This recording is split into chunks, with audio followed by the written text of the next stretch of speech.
So it's time for me to come back to America, and I'm in Australia trying to get jobs with a horse trainer. Because remember, I want to be a reining horse trainer. I want to train performance horses. I don't want to be a clinician. I want to be a horse trainer. So from Australia, I basically call, all the guys that were really big at the time. So you've got Bob Avila was huge at the time. Tim McQuay was a big reiner. You had John Slack and Todd Bergen. Todd Bergen had just won the 1995 NRHA Futurity. A couple of years earlier, he was out in his own with John Slack. They were a big barn to be at. So I contacted the top 3 or 4 trainers in America that were basically training reining horses and really big at that time. And none of them were hiring. I called them from Australia. No, I'm not hiring, etc. And the reason why I picked the top 3 or 4, obviously, because you want to, as an assistant trainer, when you want to be a horse trainer, ultimately you got to get to the show pen. The only way you're going to get to the show pen is to pick trainers that have enough supply of horses where they can pick what they want, and then there's enough left over for whoever's second underneath them to pick what they want, and rarely is there enough left over for a third guy to pick what he wants, okay? So none of those guys were hiring. I ended up getting a job with, how about we just say like a B-list or even C-list type reining horse trainer. So I moved to Texas, okay? And I stayed there for about 3 or 4 months. I don't like it at all. I don't like the way the horses are being trained. I don't like anything part of this environment whatsoever. It was just a not right fit for me. So I start looking around. Well, by that stage, I had my 3 VHS tapes that I'd made in Australia on, basically training with the method, but pretty crude. And I can't remember how, but these videotapes ended up with somebody in Italy, somebody from the reining horse industry in Italy. They offered me a job back then that paid $3,000 a month, plus a place to live, plus a car, show horses, etc. if I'd go to Italy. And this is back in the days in the late 1997, 98, 90, in the late 90s, Italy was really booming. Actually, all through the 90s, Italy was really booming with reining horses. They were importing a lot of horses. Ultimately, now they breed their own. But back in those days, they were really importing a lot of horses to build up their breeding stock. So to get an offer of $3,000 a month and all expenses paid, get to show your horses, that get to be the main trainer was kind of a big deal and a pretty damn good offer. However, I didn't take it, and here's why I didn't take it. I knew that historically, it doesn't matter how much you win in another country. It doesn't matter what you did in Europe or what you did in any other country, really. When you came back with your career to America, nobody gave a shit. You had to almost like reprove yourself all over again. So you could win the Italian reign of Futurity, come back to America, you're starting at the bottom again. Well, I already felt like I started back at the bottom again when I came to America. Like, I kind of built myself up in Australia, changed countries, now I'm back down the bottom. I didn't want to go to Italy, build myself up there, be successful, and then come back to America and have to go down the fucking bottom again, So I actually declined that job. Well, right about that exact same moment, I got a job offer from Mike and Bobby Boyle in Ione, California. It's up by Sacramento, okay, north of Sacramento. So the job was that I was going to be an associate trainer, which means not the assistant trainer. I was going to be kind of on level playing field with the owners, meaning that I had my own set of customers, my own set of horses, etc. Well, I'd already been tried to put on the thumb with the job I had in Texas. They wanted to change the way I trained horses. They didn't like what I did. And I was pretty set on how I was training horses. I liked what I was doing. It's the method, but we didn't call it the method back then. It was just the way I was training horses. So I sent this guy the videos I had as basically my resume. And I said, this is who I am. This is how I like to train horses. You can, I can come work for you, but understand this is how I'm going to do it. Don't think you're going to get me there and then change me 3 months later into the way you want to train horses. I was very adamant about that because I felt like I've got a lot of pressure on me to keep changing, and I was done with that.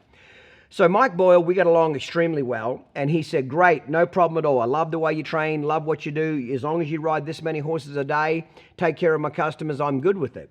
And he was a man of his word. I went out there to Ione, California. I was married to Beth at the time. We were just newly married, didn't have a pot to piss in, drove an old fucking El Camino, busted-ass car out there to California. Barely had enough money to get our gas out there. And I was out there for 3 or 4 months and get along really well as a general rule. Mike, he was true to his word. He let me train the way I wanted to train, let me do what I wanted to do. And I made him a shit ton of money. Let's just be honest. Well, while I was there, he had a big lesson business up there where people could haul in for reining lessons and just horsemanship lessons in general. So I kind of got to meet a few of the locals and people around that surrounding areas from giving lessons, okay? Well, cut a long story short, me and Mike's wife, Barbie, butted heads. Now, we're good friends now, and we joke about it now, but we butted heads at that age, okay? And she wanted me to train a certain way, and I wasn't going to fucking train a certain way, and we pretty much locked horns. I took the job knowing I wasn't going to change. I took the job with Mike saying it was okay that I wasn't going to change, and now Barbie wants me to change differently and change how I'm training horses. Well, that didn't sit well with me. In fact, I got pretty defensive about it, so we butted heads. Well, ultimately, pussy always wins, and Mike fired me. I know he didn't want to fire me. I was making him a shit ton of money, but again, pussy wins. So I get fired. So it's pretty gut-wrenching for me because I think I've got less than $1,000 in the bank, and I got no fucking job. Beth, my ex-wife, she's in travel agent school to learn to become a travel agent, so she's not even making any money. And I don't have a job. So I'm sick to my stomach. Like, I don't eat for 4 days. I'm dry heaving. I'm throwing up for 4 days, etc. Luckily, to kind of eat, I had done enough local lessons in that area where once people found out I was no longer there, I had a lady by the name of Dana Roulette, a very nice lady, still friends to her to this day. She lived in, I think it was Jackson, California. It's just down the road from my own. And she said, why don't you come to my place and you can do some lessons there. I'll let you use my arena and you can do some lessons there and kind of use it as a home base. So I did. So that's how I had to eat, as I was doing like horsemanship lessons for like $35. Well, it took off pretty quickly because I was good at my job. People liked what I did. I got them results. So then I started traveling around like a 2-hour radius around Sacramento, giving little horsemanship lessons, mini clinics, etc. Now you got to remember, I was already good at doing clinics and I was already good at teaching people because I did a shit ton of it in Australia. So this wasn't a new thing for me to adapt to. But at this point, I'm not trying to do anything except eat. I'm just trying to survive and trying to get food on the table, okay? I think as part of me getting fired, Mike said that I could stay in the apartment for like 8 weeks, something like that, rent-free. So that helped, but I would work out of Dana Roulette's place and give lessons, okay? So those lessons led to little mini clinics, and then little mini clinics led to bigger clinics, etc., okay? So I think it was like the spring of 1998, somewhere in that line, I moved back to Texas because I'd met a guy while I was working at the Texas job in Sherman that had a small ranch. And he said, hey, why don't you come back here, work out of my ranch? You can train a couple of horses for me, blah, blah, blah. So at the time, I really didn't have any better options. So I took that, okay? And so we lived in a single wide trailer. I trained 4 or 5 horses during the week. And then on the weekends, I would fly out to do these clinics. So when I first started doing clinics, I really just did it for the money, trying to survive, number one. And then long term, I was thinking, I'll do clinics for a couple of years, save up, 30, 40, 50,000, go buy a Reining yearling, start training reiners again, and then I'll get back into training reiners and being a performance horse trainer. That was my theory. But the problem was, after a couple of years of doing clinics, it was taking off so quickly and there was quite a bit of money starting to come in that it was hard. I was an addict. It was hard to give up that money. I think the first year I went out my own, I grossed like 80,000. The second year I grossed like 350,000. It jumped quickly. So then I'm kind of on this clinician route, trying to do, a handful of reiners during the week, ride them Monday night, Tuesday, Wednesday, Thursday morning, and fly out Thursday to go do a clinic. But then kind of Downunder Horsemanship started just getting bigger and bigger and kind of took off.